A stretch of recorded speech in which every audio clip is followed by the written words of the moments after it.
Hi guys, summer na nga no, ramdam na natin ang panahon ng tag-init. At dahil summer na ay hindi may iwasan na tataas ang ating mga bills sa kuryente na iniiwas-iwasan ng ating mga iniiwasan natin yan. So habang walang pasok yung mga bata, may chance na mga parents na makatulong yung mga anak ninyo sa bahay at syempre mag-budget sila ng pagkain. At dahil dyan, meron tayong tips sa mga nanay, sa mga nagluluto sa kusina. Ito ang ating cooking series, Wak sa Budget. So ito lang ang sardinas lang at ang udong na ating niluto. Ayan sa no, bawang sibuyas lang no. Kung paano palutuin yan, nilagyan lang natin ng yung parang pansit nito no. Actually ito ay wala yata ito sa Bisaya eh. Karamihan ang bumibili dito sa akin sa tindahan ay mga Bisaya yung bumibili. So masarap siya guys no. Hindi ko lang alam kung ano. O sa Bicol naman ay meron din naman yung pansit bato naman. Yung alam ko na kilala rin na masarap din pagka niluluto.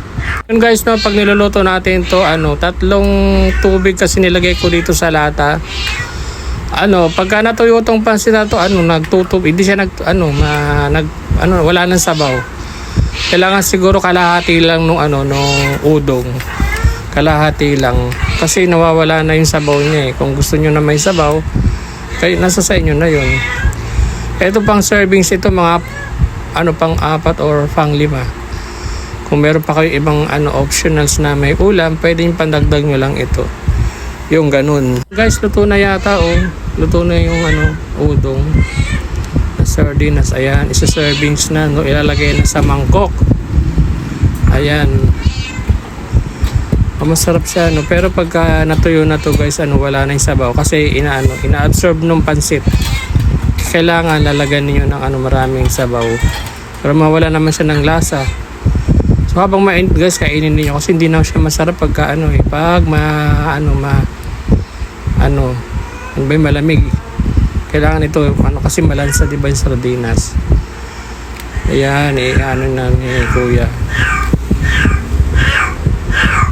Ipi-plating niya na, makakain na siguro sila dito. Ang bagal ni Kuya kumilos Uy, bilisan mo. Ayan. Matapos din. Nainip na yung mga nanonood. Ayan guys, ang sarap. Masarap siya Alam nyo guys, hindi naman kailangan na magastos sa pag-ulam. Makakaraos ka din Basta malasahan mo lang yung kanin mo, laman tiyan din, di ba? So yun lang guys, salamat sa panonood.